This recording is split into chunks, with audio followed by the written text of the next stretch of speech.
मेरे भारत देश के नायक वीर मंगल पांडे को शहादत दिवस पर विनम्र श्रद्धांजलि देते हुए मैं बागी सिपाही सर्वेश चौधरी जय हिंद।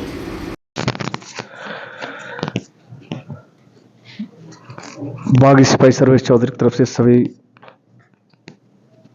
मेरे मित्रों को जय हिंद। आज हम ऐसे शख्स को श्रद्धांजलि देंगे जिन्होंने कि मेरे भारत देश को एक नई क्रांति की दिशा दी। वो थे हमारे वीर मंगल पांडे। मंगल पांडे के बारे में आप ऐसा कोई होगा नहीं जो न जानता हो।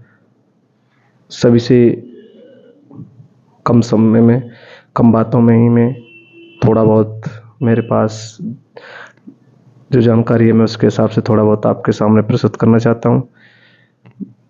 मंगल पांडे का ऐसी शख्सियत का नाम है जो 22 वर्ष की आयु में 1849 में बंगाल की सेना में भर्ती हुए थे।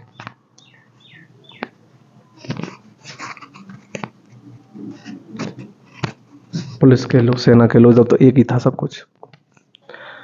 22 वर्ष की आयु में वो नौजवान भर्ती हो जाता है 1849 में। 8 साल नौकरी करी। 1857 में उन्होंने क्रांति का बोल फूंक दिया। बात उस समय की है मित्रों, 29 मार्च 1857 का दिन था।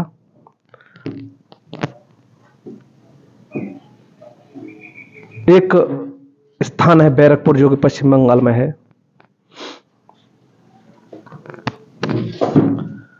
वहां वो जैसे भी भर्ती हो जाते हैं, किसान के बेटे भर्ती थे, जैसे हम भी भर्ती थे किसी दिन। 8 साल ही हमारी नौकरी की हुई थी।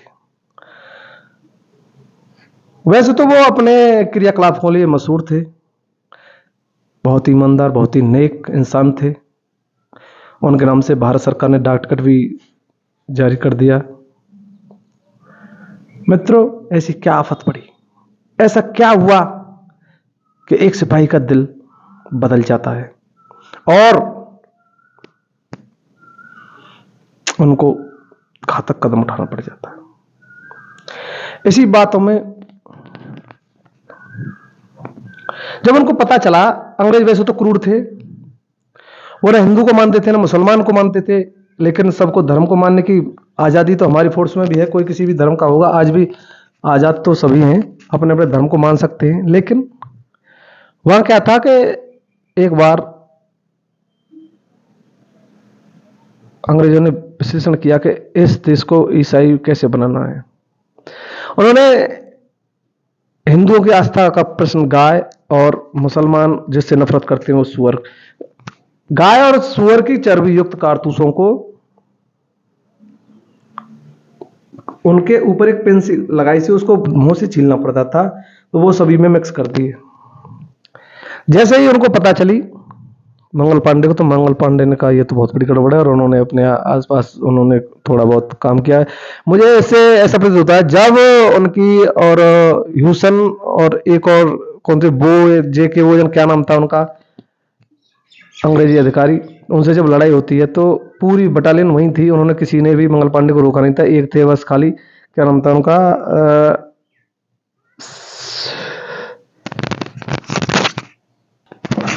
जब युद्ध दो अधिकारियों से जब मंगल पांडे लड़ रहे थे तो सिर्फ एक दीवान आता है और उसका नाम था शेख पलटू।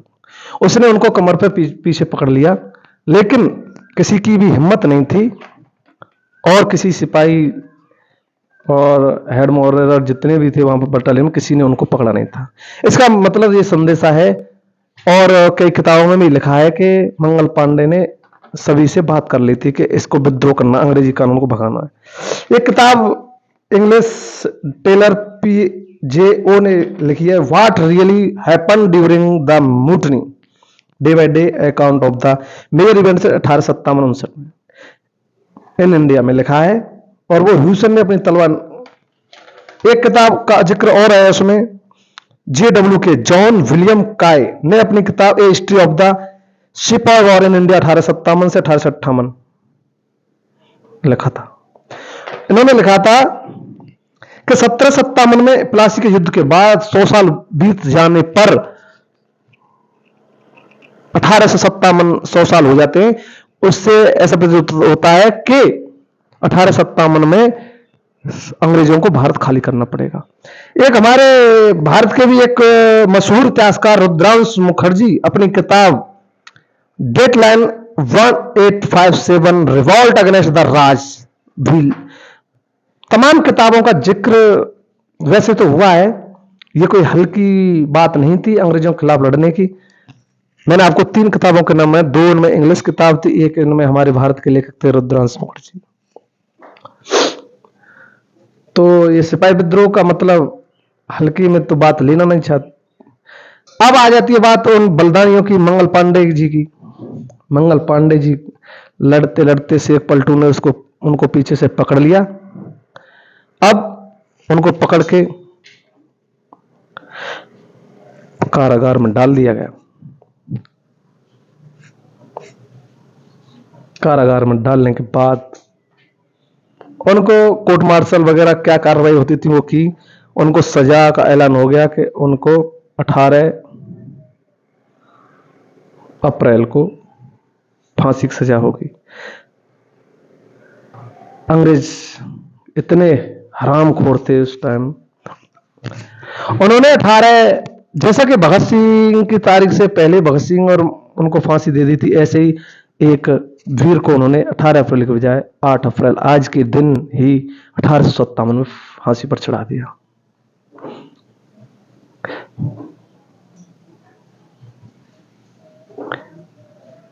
ये भारत देश के लिए बहुत बड़ी क्षति थी।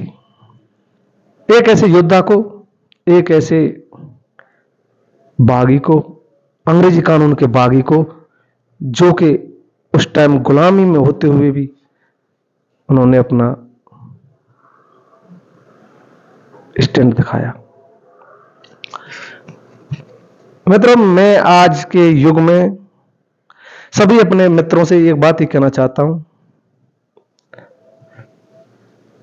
ये जो 1861 का काला कानून पुलिस का है, पुलिस रिफॉर्म्स, मैं पुलिस रिफॉर्म्स की बात करता हूं क्योंकि आज का जो कोई भी, इसको यहां लगा लेता हूं, आज की स्थिति में मीडिया पर इतना टाइम नहीं है कि वो रिफॉर्म्स के बारे में बात करे। किसी भी मीडिया के पास कोई टाइम नहीं है।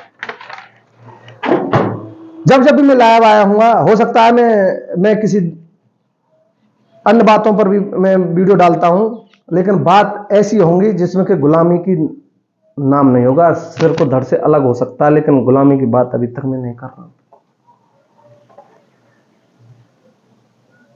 लेकिन कुछ हमारे आज के इतिहास के पन्नों में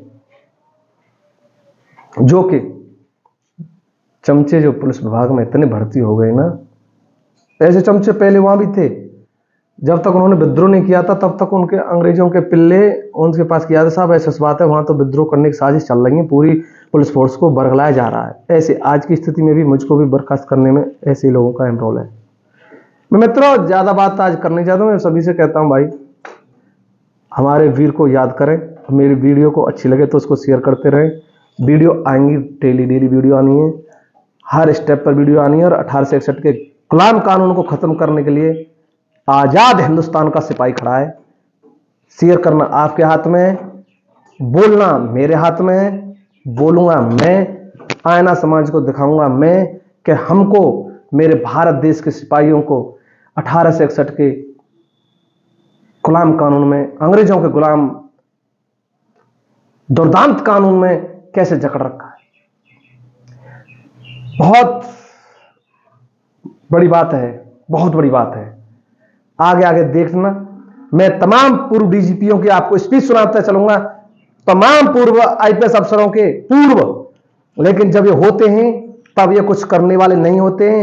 जब ये बाद में फिर पार्टी में किसी में चले जाते हैं तो ये पूर्व डीजीपी मुख्तार अंसारी पर भी बोलते हैं, फिर बदमाशों पर भी बोलते हैं, फिर आतंकवादियों पर भी बोलते हैं और बोलते हैं कि 1861 का काला कानून है, इसको भी खत्म किया जाए।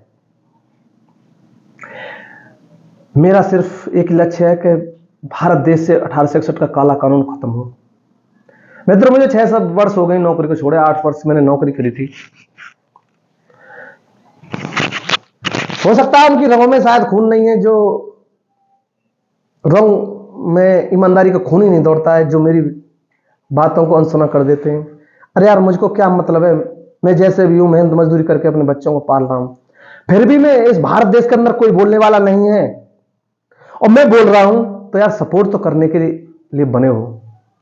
सपोर्ट करने का मतलब मैं आपसे पैसे रुपए नहीं मांग रहा हूं, फिर भी मैं कह रहा हूं मेरा यूट्यूब चैनल बागी पुलिस वाला यूट्यूबर सर्वेश चौधरी को सब्सक्राइब करो और इसको, मेरी बातों को आप शेयर करो या ना करो, देखो या ना देखो, मैं बोलता रहूंगा। मैंने जिस कारण से नौकरी छोड़ी है, मैंने इस्तीफा दिया था, उसमें भी मैं, आशीष तिवारी एसएसपी थे, उनको कोई भी अगर किसी को लगता है तो आशीष तिवारी साहब को पूछ ले, मेरे रिजाइन लेटर में क्या लिखा था। वो लिखा था कि मैं 1861 के काले कानून में रहकर नौकरी नहीं कर सकता हूं, मेरे बस की नहीं है, मैं थक चुका हूं। 8 साल मुझको 800 सालों के बराबर लगे हैं। भ्रष्टाचारी तो तब भी थे, भ्रष्टाचारी तो अब भी है, भ्रष्टाचारी तो अपने भारत देश का स्वतंत्रता बन जाएगा उसमें भी रहेंगे। लेकिन मित्रों, देश बदल रहा है, मैं सुन रहा हूं, सब कुछ बदल रहा है, लेकिन इतने सम्रांत व्यक्ति इस भारत में बैठे हुए, मीडिया के बंधु बहुत बहुत बड़े पढ़े लिखे हैं, लेकिन वो अपनी आवाज को नहीं उठाते। मेरा सीरीज बाई सीरीज अब आपको, आज तो मैं मंगल पांडे जी के उस पर थोड़ा बोला हूं, आप लोगों से निवेदन करता हूं उनके बारे में पढ़ो, उनकी किताबों के बारे में पढ़ो, उनके विचारों के बारे में पढ़ो, जो जिन्होंने किताबें लिखी हैं उनको भी पढ़ो। और हो सकता है यूट्यूब पर पढ़ना, मंगल पांडे कोई ऐरा गैरा सक्सेस नहीं थे, अवतार थे, वो तो हमारे लिए अवतार बने थे। उन्होंने सिखाया था कि भारत से अंग्रेजों को खदेड़ा जा सकता है।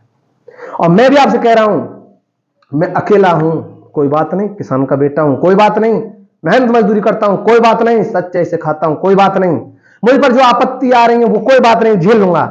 मैं आपसे ये नहीं कह रहा हूं कि आप मुझको सहयोग दो, मैं तो सिर्फ ये कह रहा हूं कि आवाज बनो, आवाज बनो और आवाज को उठाओ। और 1861 के काले कानून को भगाने का लक्ष्य है, जो भारत देश में क्या अच्छा लगता है, देखने रहेंगे वो अंग्रेज, देखने रहेंगे वो सुभाष चंद्र बोस, सरदार भगत सिंह, अशफाक उल्लाह खां, राम प्रसाद बिस्मिल, लाला लाजपत राय की लाठियां, और मेरे मंगल पांडे को 10 दिन पहले दी जाने वाली फांसी, और करोड़ों करोड़ों लोग की आत्माएं जिन्होंने अंग्रेजों ने कितने स्पर्श राज किया और उनको मारा, रौंदा, पीटा, प्रताड़ित किया, फिर भी आज भारत तो उसी कानून से चलेगा। मेरे विचार तो निरंतर चलते रहेंगे, मेरे विचार तो निरंतर चलते रहेंगे, मैं रहूं या ना रहूं। मैं भारत से पुलिस एक्ट 1861 का काला कानून और 1902 का पुलिस कमिश्नरेट जो अभी भी थोपा जा रहा है, इन अधिकारियों को, जब ये अधिकारी नौकरी पर रहते हैं तो इनको ये सब गंवार लगती है। मैं अब आपको इस सीरीज में स्टार्ट करने वाला हूं, यूट्यूब को देखा करो यार, बागी पुलिस वाला यूट्यूबर, बागी पुलिस वाला, क्या कोई पैसे मांगता, कोई चंदा मांगता है, मैं बोलता हूं पुलिस के लिए। गलत कर रहे हुए, कोई दरोगा हो, इंस्पेक्टर हो, सीओ, आईपीएस हो, मुझे कोई फर्क नहीं पड़ता, मैं वीडियो बनाऊंगा, सही करोगे मैं बड़ाई करूंगा, मेरे कर्म से सीधा करूंगा कि ये मेरे भारत का सिपाही है, मेरे भारत का दरोगा, मेरा भारत का आईपीएस है। लेकिन गलत करोगे, मानवता को शर्मसार करोगे, ईंटों से कुचलोगे मनुष्यों को, आदमियों को आतंकवादी बना रखे हो, मैं बोलूंगा, मैं वीडियो बनाऊंगा। ये आपके हित में बात है, रोजाना एंटी करप्शन पकड़ रही है, आपको शर्म नहीं लगती है? कितने पैसे मिल रहे हैं यार, अपनी उसको कम कर लो ना, शौक मुझे को, फिर भी करना क्या है तुमको यार, sugar, diabetes, liver fail, kidney fail, उम्र को होने दो, फिर उसके बाद उसी में लग जाएगा सारा पैसा, फिर क्या करोगे भाई? पैसा कमाओ, पैसा कमाओ, पैसा, पैसे के लिए जन्म मिला तुमको, पैसे के लिए कवच कुंडल मिले हैं तुमको। मंगल पांडे की आत्मा को अपने अंदर डाल करके देखो, आपको पता चलेगा देश के लिए वीर एक गहना होते हैं, और ऐसे वीरों के लिए लानत है जो 10-10 रुपए के बिंडल मांगते हैं, खोवा मांगते हैं इंस्पेक्टर होकर, ब्लेंडर प्राइड मांगते हैं। मैं बोलूंगा बागी पुलिस वाला सर्वेश चौधरी,